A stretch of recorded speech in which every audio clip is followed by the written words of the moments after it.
Bonjour et bienvenue au podcast Connexion primordiale dans la série En balade avec Paul. On continue à explorer notre série autour des réflexes primordiaux, des schèmes réflexes primordiaux. Reportez-vous au site reflex.org, un S à réflexe, c'est le site officiel de l'IMP. Vous en saurez plus à chaque fois. Quelques jours après la sortie du podcast, je publie un article et des vidéos sur le réflexe en question. Vous en saurez toujours plus en vous connectant sur reflex.org. Aujourd'hui, on va parler d'un mouvement primordial majeur. J'aime bien l'appeler mouvement primordial parce que c'est un réflexe qu'on appelle un réflexe de vie, par lequel passent tous les bébés, ordinairement, qui s'appelle le retournement segmentaire, réflexe de retournement segmentaire. On dit aussi séquentiel. En anglais, ils disent retournement séquentiel. En français, le mot plus usité, c'est réflexe de retournement segmentaire. Alors on comprend tout de suite de quoi il s'agit.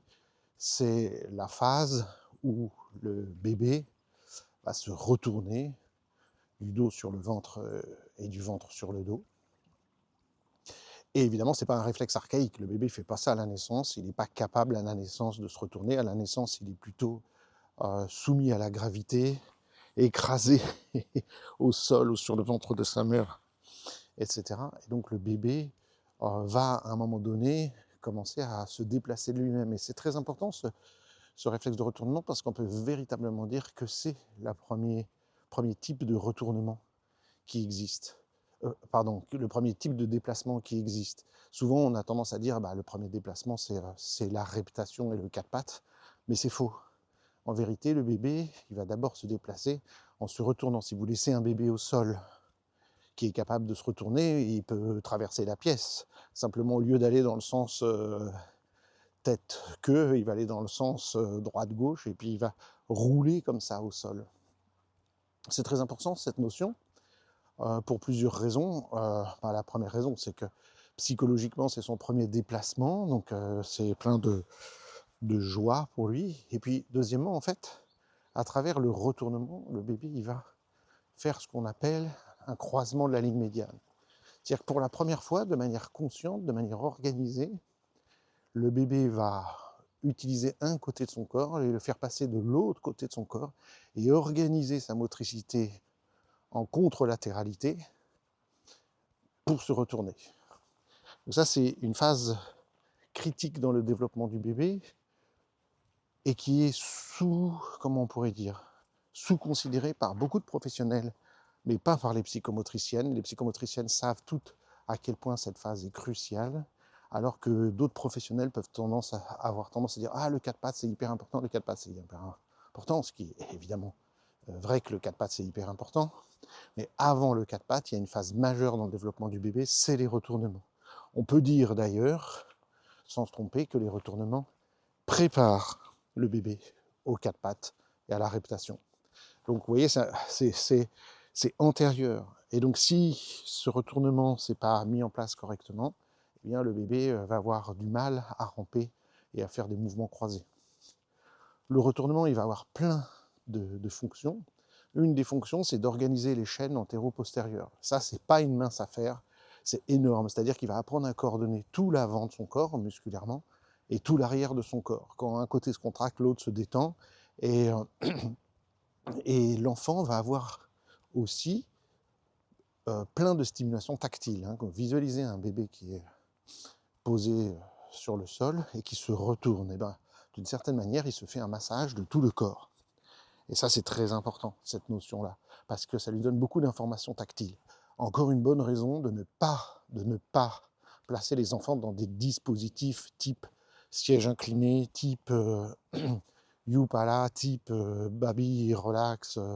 En Belgique, on appelle ça Maxi-Cosi. Chez nous, on dit les transats. On ne met pas les bébés dans ces dispositifs. On les empêche de bouger, on les empêche de mettre en place leur motricité. Ils ne vont pas pouvoir activer leur musculature, leur coordination.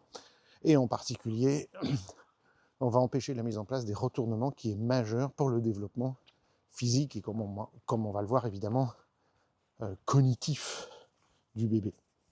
Donc ça, c'est quelque chose de majeur, de laisser en place, de fournir beaucoup d'occasions pour le bébé de produire des retournements.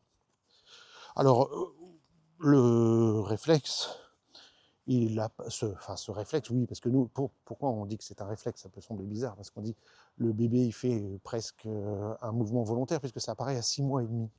Donc on parle de réflexe de vie, dans le sens où, vous voyez, c'est pas vraiment un réflexe postural à proprement parler, mais c'est quand même un réflexe de vie, dans le sens où tous les bébés, normalement constitués, vont faire des retournements, sans que personne leur a dit de le faire. De la même manière que tous les bébés feront du 4 pattes sans que personne leur a dit de le faire ou même montré.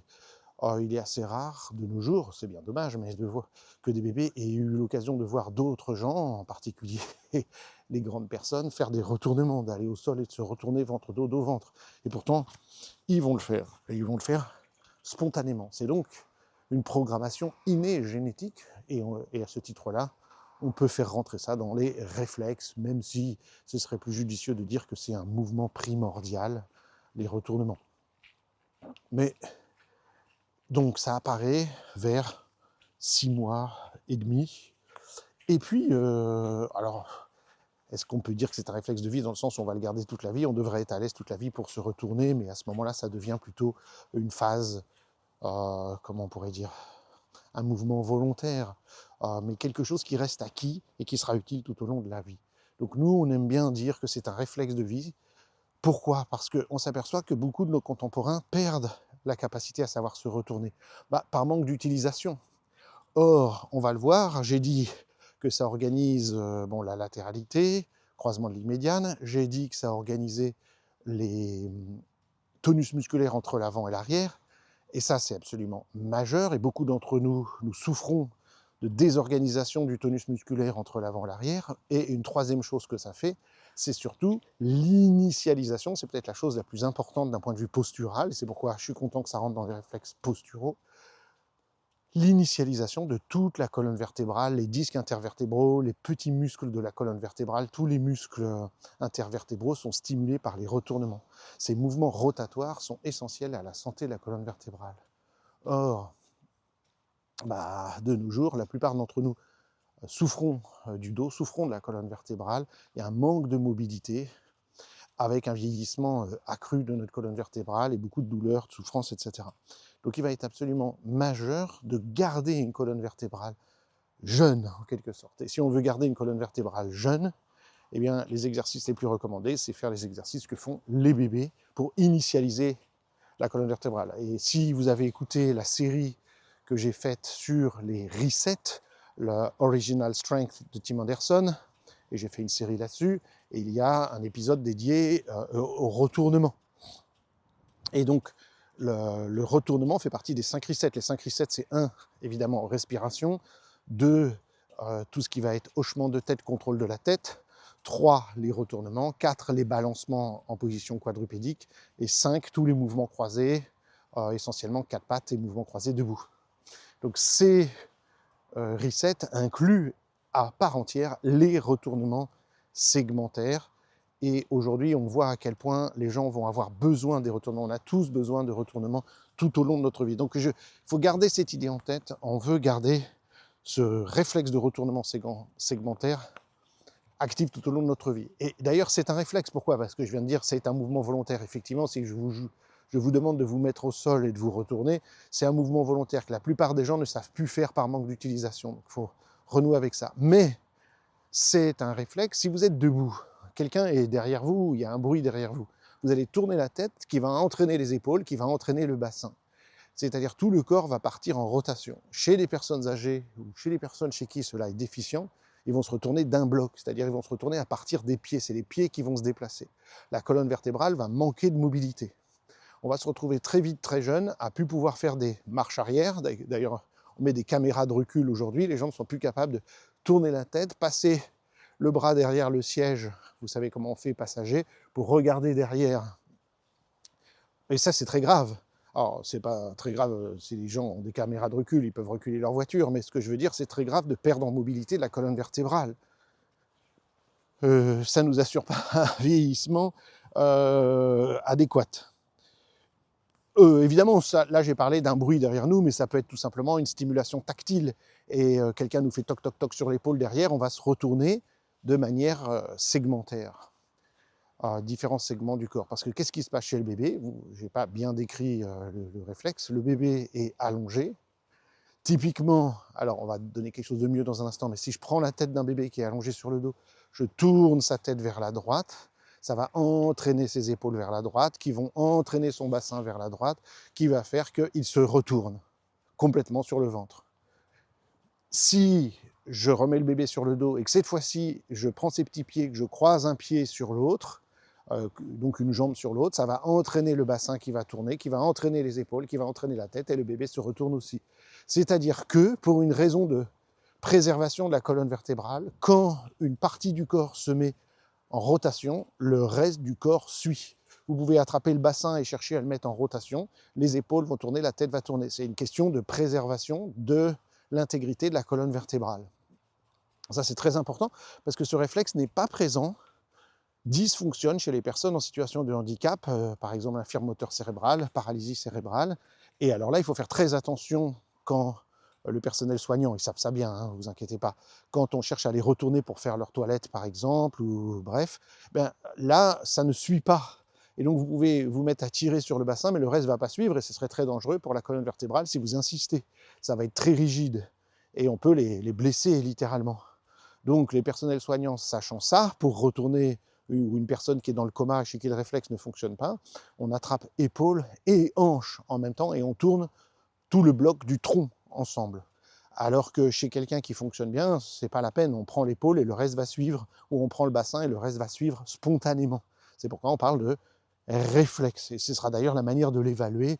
On mettra la personne sur le dos et on va tirer au niveau du... Bon, c'est pas exactement comme ça, mais c'est l'idée de la hanche ou au niveau de l'épaule, et on va voir si le reste du corps suit naturellement et spontanément. Alors je vous ai dit qu'il y avait une meilleure manière de le faire. En fait, chez un bébé, l'initiateur précoce, primaire de ce réflexe, c'est le réflexe de fouissement. J'ai fait un épisode sur le réflexe de fouissement. Si vous vous rappelez le réflexe de fouissement, je glisse mon doigt sur la joue du bébé, il va tourner sa tête vers mon doigt.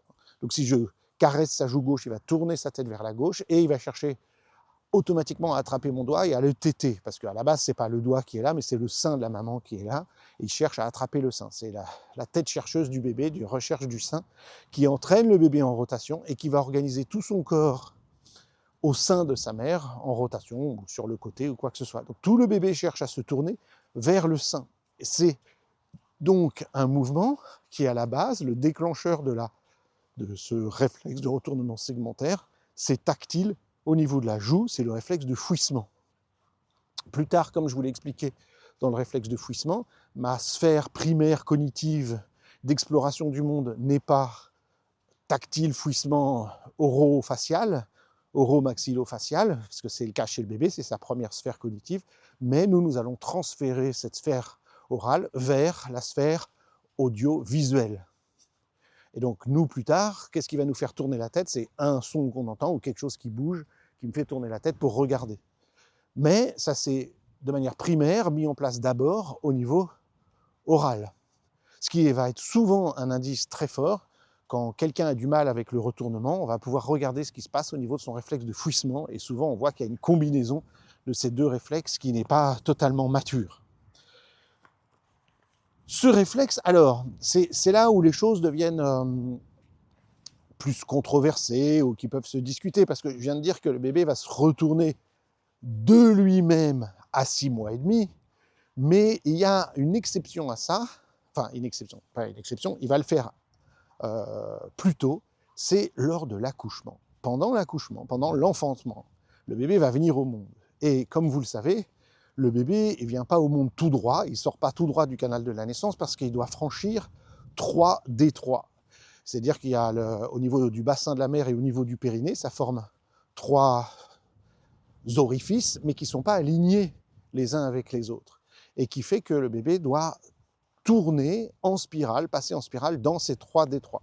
C'est une très bonne chose pour nous parce que comme nous sommes bipèdes, Parce que chez les quadrupèdes, ce n'est pas du tout comme ça. Mais les quadrupèdes, il n'y a pas de danger que le bébé sorte du ventre de sa mère spontanément, puisqu'ils sont à quatre pattes. Donc comme ils ne sont pas redressés, bah, il n'y a pas l'organisation du bassin et du périnée qui empêche le bébé de sortir. Or nous, comme nous sommes bipèdes, notre bassin, évidemment, s'est conformé différemment pour supporter la bipédie, mais aussi il y a une organisation avec le périnée, et tout ça fait en sorte que le bébé ne sorte pas spontanément, il ne presse pas spontanément en permanence, tant qu'il ne s'est pas engagé via les contractions maternelles et qu'il est descendu, etc. Or, du coup, il va y avoir des contractions qui durent longtemps chez les humaines pour faire sortir le bébé, et le bébé va passer en spirale. Et il se trouve que son corps va y réagir. Alors il y a différents réflexes qui vont se manifester dans son corps, comme le réflexe tonique asymétrique du cou, comme le réflexe spinal de Galland, et évidemment comme ce réflexe de retournement segmentaire. C'est-à-dire que le bébé va déjà explorer ce réflexe de retournement segmentaire lors du processus de la naissance.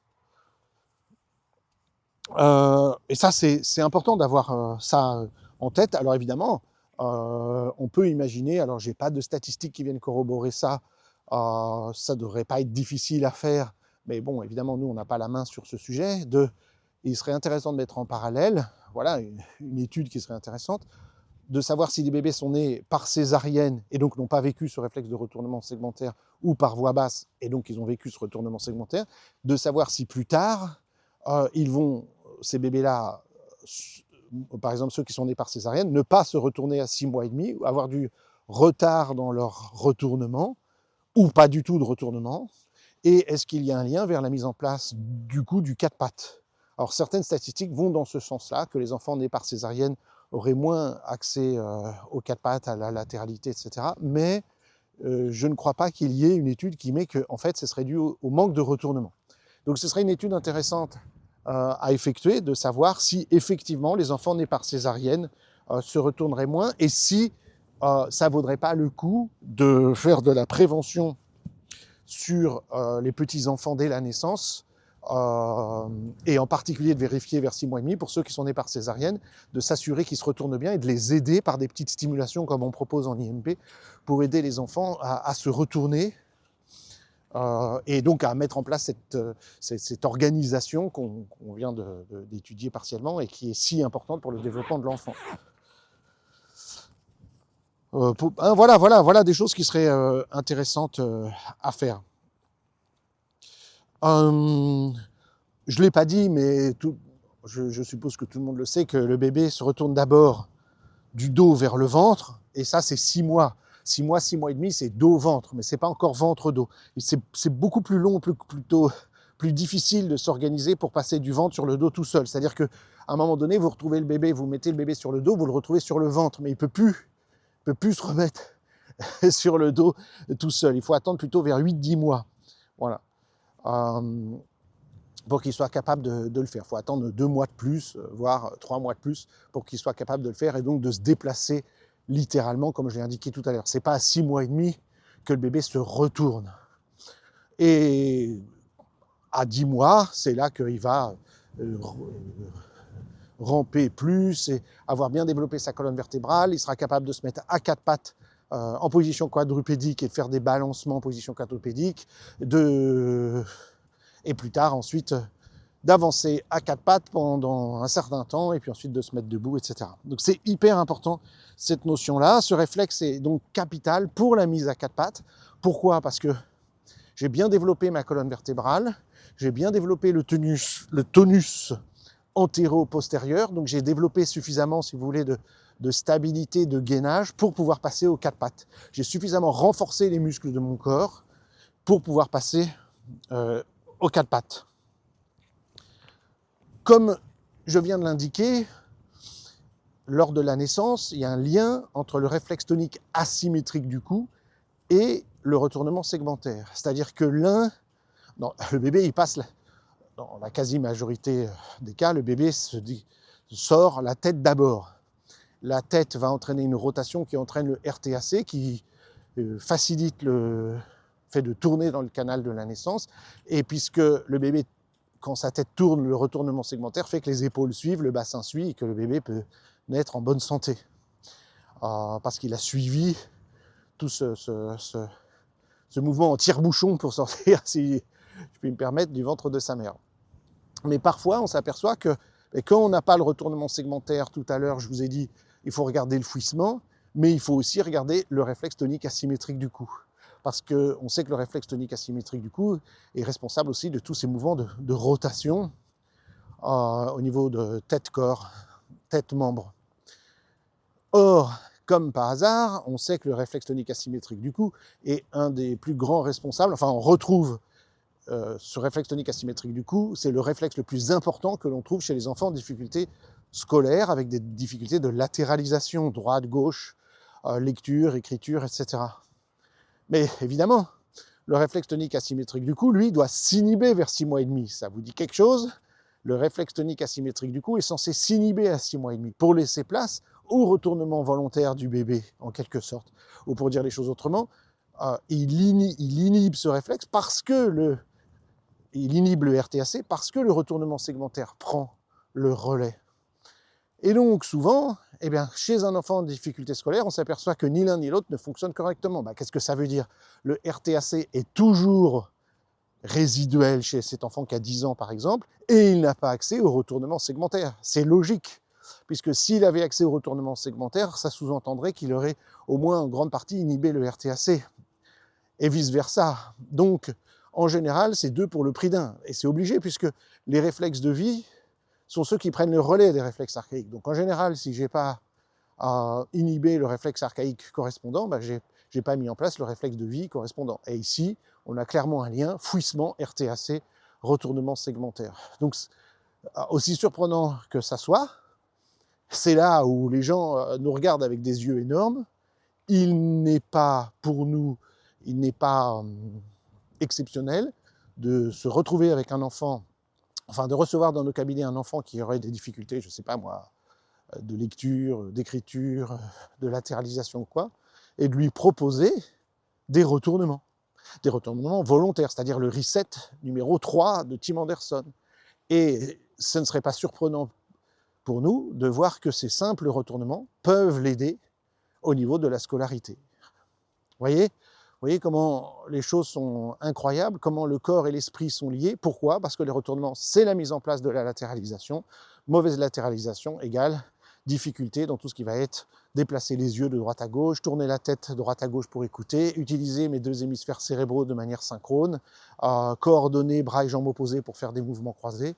Donc je me retrouve en difficulté de latéralisation. Or, on le sait, toutes les psychomotes du monde et toutes les orthophonistes du monde vous le diront, pour réussir en classe, il faut être bien latéralisé. C'est un prérequis, c'est une compétence indispensable. Et moi, je milite pour que dès l'école maternelle, on observe et on vérifie que tous les enfants aient bien accès à un retournement segmentaire et soient capables de faire des retournements corrects, fluides, et qu'ils aient bien vérifié, et c'est très facile à faire, qu'ils aient bien inhibé leur RTAC. Et si ce n'est pas le cas, de mettre en place des programmes de motricité, conjointement avec les enseignantes, évidemment, les psychomotriciennes. Moi, je milite pour qu'il y ait des psychomotriciennes associées à toutes les écoles maternelles, et que des psychomotriciennes passent régulièrement vérifier un certain nombre de paramètres, entre autres ces fameuses compétences transversales, c'est-à-dire qui vont être utiles pour tout au niveau de la scolarité, dont fait partie la latéralisation. Et si un enfant a des difficultés de latéralisation, s'il n'est pas capable de faire du 4 pattes, s'il n'est pas capable de faire des retournements segmentaires, s'il a un réflexe de fouissement ou un RTAC résiduel, il est essentiel, crucial, de mettre en place des programmes d'inhibition des réflexes et surtout d'intégration des réflexes de vie, etc., etc. Ça va être énorme, parce que ça, c'est une prévention énorme qui évitera que les enfants se retrouvent en première année de primaire avec des difficultés à ce niveau-là, parce que là, c'est sûr que c'est la porte ouverte à rentrer dans une spirale, mais cette fois-ci, une spirale d'échec scolaire. Ils n'ont pas mis en place leur spirale de réflexes de retournement segmentaire, ils se retrouveront dans une spirale d'échec scolaire. On va leur demander de lire, d'écrire et de faire des activités qui présupposent qu'on a bien mis en place la latéralité, et comme ce n'est pas le cas, ils vont se retrouver en difficulté dès le départ. Donc c'est vraiment très très très très dommage, parce qu'on peut y faire quelque chose très tôt, et c'est très facile, et d'ailleurs Je veux dire, les enseignantes et les enseignants peuvent très facilement être formés à observer le RTAC, à observer le retournement segmentaire et se dire tiens là il y a quelque chose à faire, demandons à la psychomote ou à un professionnel formé en intégration motrice primordiale par exemple de venir à l'école, de faire des petits mouvements avec soit des petits groupes d'enfants, soit avec la classe de manière générale. D'ailleurs, pour répondre à ce besoin-là, Sally Goddard-Blight a écrit un livre qui s'appelle Prête à apprendre avec les réflexes, où elle donne dans ce livre tout le programme à faire à l'école, 5 fois par semaine, 10 minutes, avec tous les mouvements qui permettent en un an, c'est fait sur un programme de 10 mois, qui est bien décrit, tous les mouvements et la manière de mettre en place le programme. Il y a des vidéos associées au livre aussi, qu'on a réalisées, qui expliquent comment mettre en place ce programme sur 10 mois à l'école pour favoriser justement tous ces mécanismes indispensables que tous les enfants devraient réussir avant de rentrer à l'école primaire. Ce programme s'adresse plutôt, cela a dit, aux enfants de l'école primaire, une fois qu'on s'est aperçu que, voilà, donc on peut mettre en place ça à l'école primaire sur un an, et peu importe que vous ayez des enfants de 6 ans, de 7, de 8, de 9, de 10, il sera toujours temps, attention après ils rentrent au collège, il sera toujours temps de mettre ça en place, c'est hyper important. Donc en gros, pour résumer, ce fameux réflexe de retournement segmentaire, qui est un réflexe de vie, il va favoriser le développement de la musculature axiale, ça veut dire centre du corps, ça veut dire colonne vertébrale, donc de là la posture. Ça va faire que notre tonus musculaire est en place pour organiser ensuite la périphérie, les bras, les jambes. Évidemment, c'est celui qui permet de faire des rotations au niveau de la colonne vertébrale, donc c'est essentiel tout au long de notre vie, et en particulier quand on va être âgé, de pouvoir avoir de la mobilité à ce niveau-là. Comme on a une colonne vertébrale bien en place, les choses peuvent s'organiser. Je vous ai dit que ça organise le tonus musculaire entre l'avant et l'arrière, donc tout ce qui va être les mouvements, la coordination motrice va être importante, et en particulier les mouvements croisés. Qui dit mouvement croisé dit latéralité. Qui dit latéralité dit mise en place des dominances œil, main, pied, oreille, dit croisement de la ligne médiane, dit impact sur la scolarité, lecture, écriture, etc. Évidemment, d'autant plus que c'est un lien très fort avec le RTAC, et si le RTAC n'est pas inhibé, une des bonnes manières d'aider le RTAC à s'inhiber, c'est de pratiquer les retournements segmentaires. Voilà en gros ce que je voulais vous dire sur ce réflexe. Il est majeur, et je dirais que, évidemment, comme c'est un réflexe de vie, il est majeur tout au long de notre vie, ça va de soi, et il est tellement facile à observer, c'est-à-dire qu'il n'est pas difficile de demander à quelqu'un, nous on le fait quand on a des groupes, que ce soit des groupes d'adultes, des groupes de personnes âgées, des groupes d'enfants, de mettre tout le monde au sol et de dire « retournez-vous, dos, ventre, ventre, dos ».